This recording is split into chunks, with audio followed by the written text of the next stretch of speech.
going to start with the American Motors Corporation sports car, the two-seat AMX. It's either a 69 or a 70. They're extremely rare and highly respected.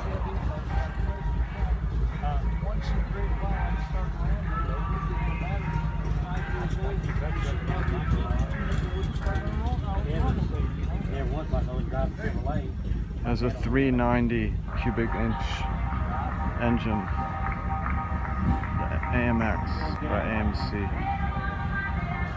For some more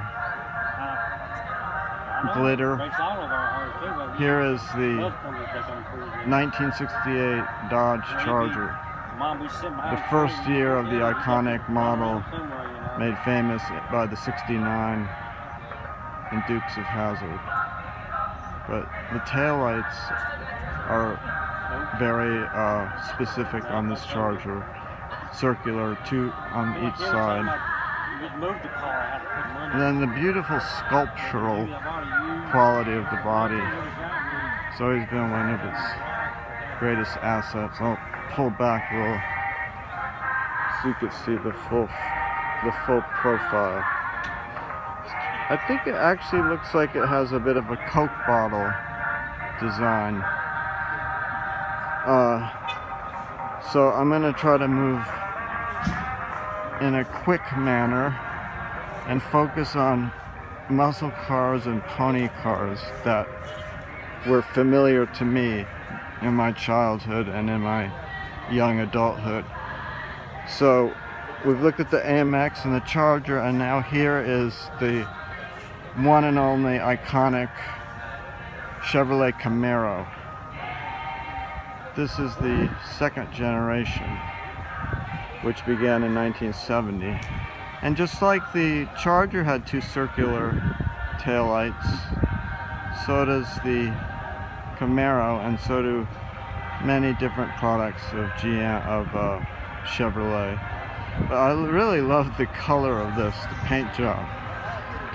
It's like a brown. It's a brownish with some hints of other colors, and it's a super sport.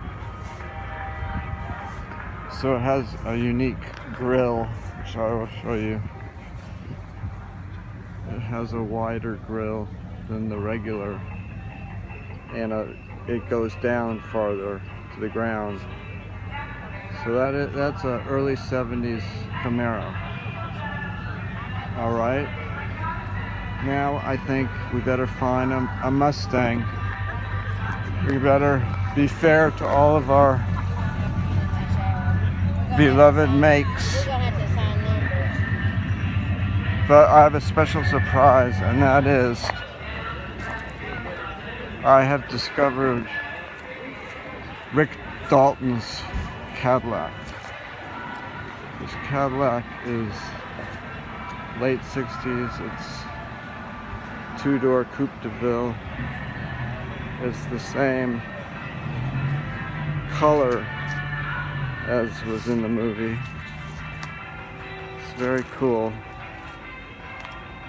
This will be the last car that we look at. We'll have to do the Mustang another day. Here it is from the back. Wow. Well, that concludes today's car show.